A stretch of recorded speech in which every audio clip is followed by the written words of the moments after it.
For years, it was a rumor with wings, a shape pilots whispered about, a shadow that appeared only after midnight, and a project the U.S. government wouldn't confirm even existed. And yet, this aircraft would go on to rewrite the rules of modern war, proving that in the age of radar, the most powerful weapon wasn't speed, altitude, or firepower. It was invisibility. This is the story of the F-117 Nighthawk, the world's first operational stealth attack aircraft built in absolute secrecy, tested in silence, deployed in storms of fire, and remembered as the jet that made the future arrive early. If you enjoy deeply researched aviation documentaries that mix real history with cinematic storytelling, make sure to subscribe now, because what you're about to hear isn't just the story of an airplane, it's the story of a revolution. The F-117 was not born from a desire to make something beautiful.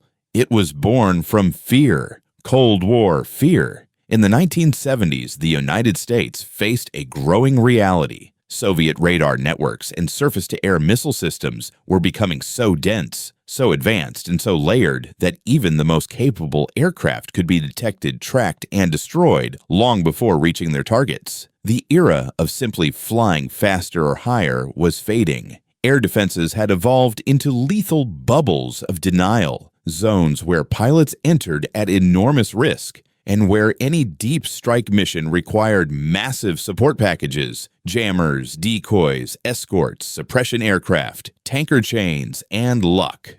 The U.S. needed a new kind of advantage, one that didn't rely on being stronger than the enemy's defenses, but instead on slipping past them entirely.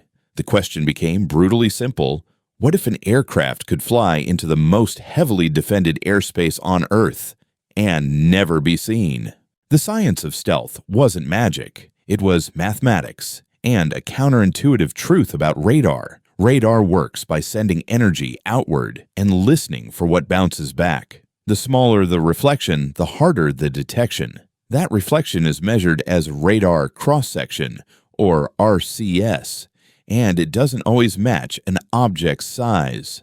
A small object with the wrong angles can light up a radar screen like a billboard, while a larger object carefully shaped to scatter energy away can appear tiny or disappear. One of the most influential threads in this story leads back to a Soviet scientist, Pyotr Ufimtsev, whose work on electromagnetic wave diffraction explained how radar energy behaves when it strikes edges and surfaces. The irony is almost cinematic. Research published in the Soviet Union would help the United States build a weapon that could penetrate Soviet-style defenses. Lockheed engineers realized that if they could shape an aircraft so radar waves bounced away from the emitter instead of back toward it, the aircraft could become extraordinarily difficult to detect. The catch was that the shapes that did this best were not smooth curves, but sharp facets, flat surfaces aligned at precise angles like a cut gemstone.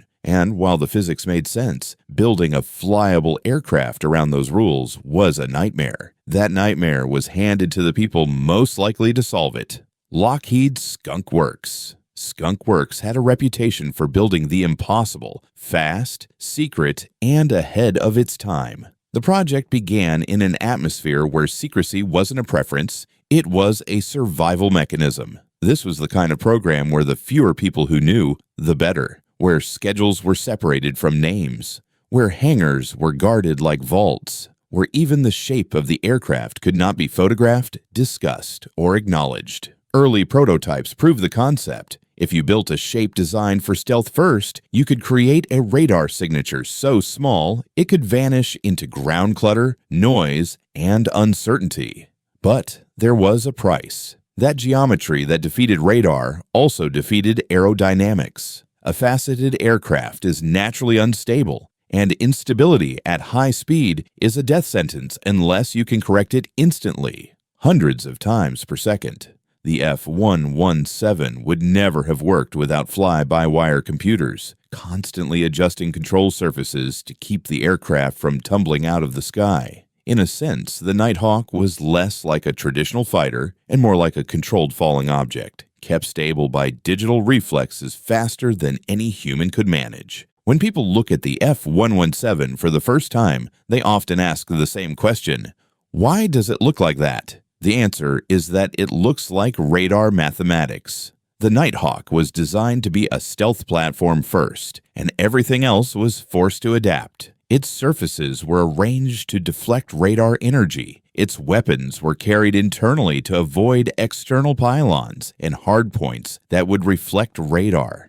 Its engine intakes were shaped to hide the compressor faces, one of the most radar-reflective parts of any jet engine. Its exhaust was carefully managed to reduce infrared signature, mixing hot exhaust with cooler air and shielding it from ground-based sensors. Even its operational concept, flying at night, striking precisely, and leaving before defenders understood what happened, was built around the reality that stealth is not absolute invisibility, but a massive reduction of detection range and reaction time. Stealth doesn't make you immune. It makes the enemy late.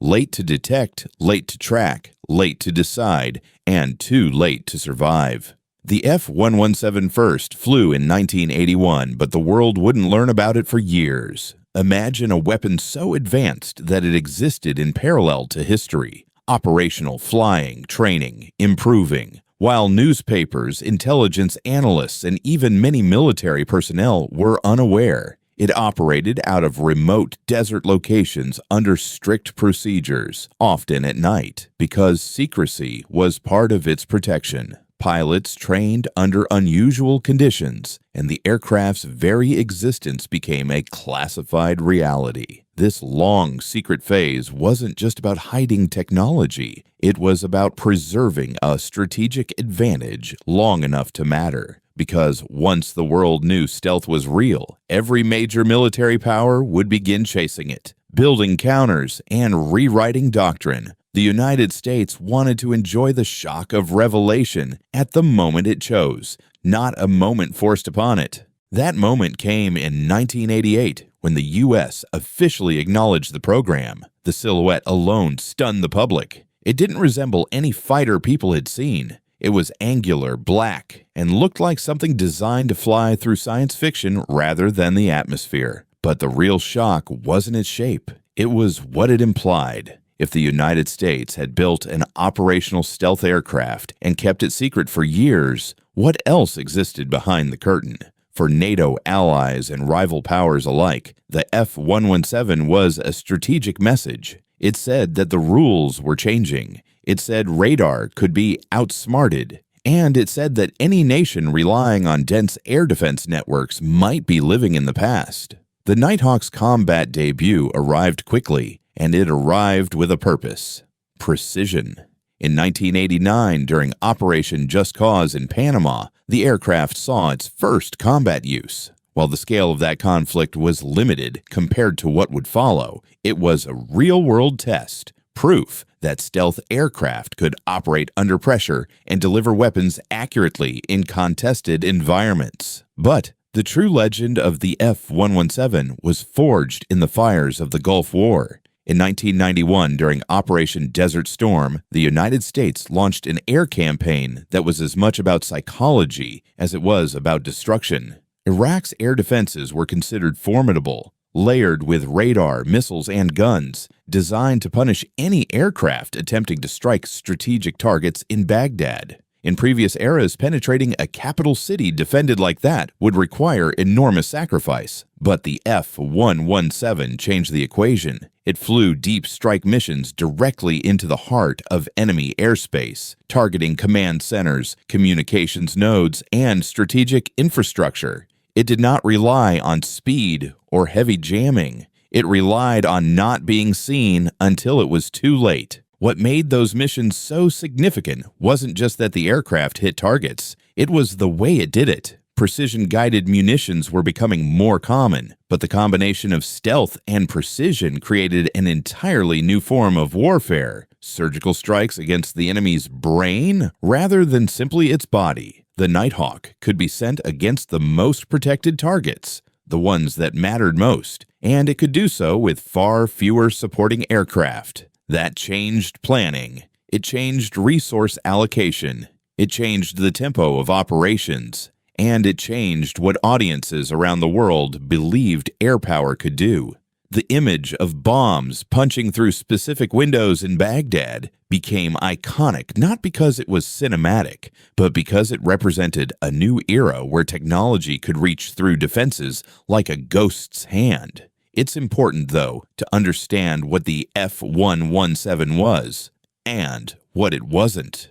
Despite the F designation, it wasn't a fighter in the classic sense. It wasn't built for dogfights. It had no air-to-air radar, no air-to-air missiles as a primary mission, and no intention of engaging enemy fighters. Its purpose was strike, to slip in, deliver precision weapons, and vanish. It was subsonic, not because engineers couldn't build faster jets, but because speed would demand shapes and inlets that could compromise stealth. It carried a limited payload because internal bays restrict capacity, and it demanded intense maintenance because stealth coatings and materials are sensitive, specialized, and time-consuming to repair. The Nighthawk was not a general-purpose aircraft. It was a scalpel, and like any scalpel, it was devastating in the right hands and in the right mission profile. If Desert Storm was the moment stealth became legend, Kosovo in 1999 was the moment the legend became complicated. During NATO's campaign against Yugoslavia, one F-117 was shot down, an event that made headlines worldwide. It was the first confirmed combat loss of a Nighthawk, and it triggered a wave of myth-making.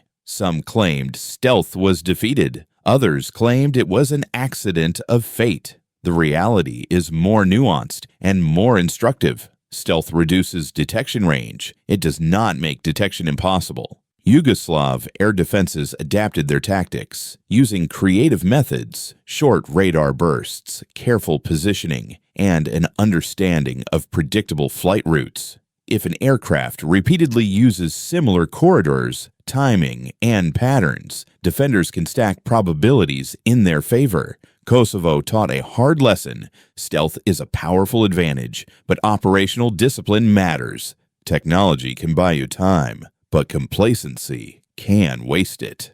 The downed pilot survived, rescued in a daring recovery, but the incident proved that even the most advanced aircraft can be vulnerable when the human side of warfare, patterns, predictability, and adaptation enters the equation. Now, when discussing who owns the F-117, here is the crucial point for your documentary's credibility. Only the United States ever operated the F-117. It was never exported. No Allied Air Force officially fielded it. And that decision makes sense when you understand what the aircraft represented. The F-117 wasn't just a platform, it was a technological advantage that could reshape strategic balance. Exporting it would accelerate global countermeasures and raise the risk of sensitive technology being compromised. Instead, the Nighthawk remained an American-only tool, used where it mattered most, then quietly withdrawn when its moment passed. By the 2000s, the world had changed again. New stealth designs had arrived, and they were more flexible. The B-2 Spirit offered stealth with heavy payload and long range. The F-22 brought stealth to air superiority. The F-35 aimed to spread stealth across roles, combining sensors, networking, and multi-role capability. Compared to these, the F-117 began to feel like a specialist from an earlier generation. Still effective, still dangerous, but no longer essential as the only answer. Cost and maintenance were high. The aircraft was limited in what it could carry and how it could fight. In 2008, the U.S. Air Force officially retired the F-117 from service, closing a chapter that had begun in near-total secrecy decades earlier. And yet, the story doesn't end neatly, because even after retirement, reports and sightings have occasionally suggested that some F-111s still fly, not as frontline strike aircraft, but as tools, assets for testing, training, and research. A stealth aircraft, even an older one, is valuable for evaluating radar systems, training pilots and air defense crews, and simulating real-world stealth threats. Keeping a small number airworthy can make sense in a world where stealth is no longer exotic. It's expected. So the Nighthawk occupies a strange space today, officially retired but not fully gone. a legend parked in the desert with the faint possibility that it still takes to the sky when the mission demands it. When you step back and look at the F-117's legacy, the most important thing it did wasn't winning a single war or destroying a single target. The most important thing it did was changing the rules.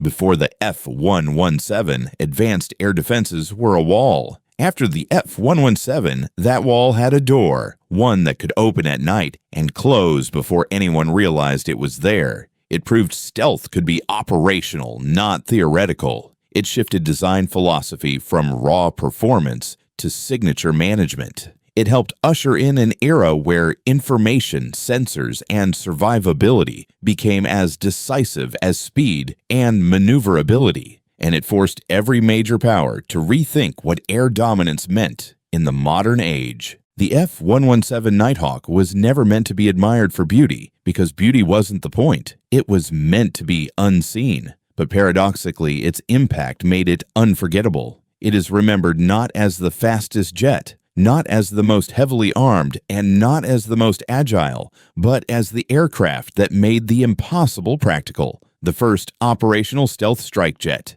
The silent intruder, the night predator, the machine that turned radar into doubt. If you enjoyed this documentary-style deep dive into the F-117 Nighthawk, don't forget to subscribe to the channel and turn on notifications, because we're building a library of the most cinematic, deeply researched aviation stories on YouTube, and the next episode is going to be even bigger.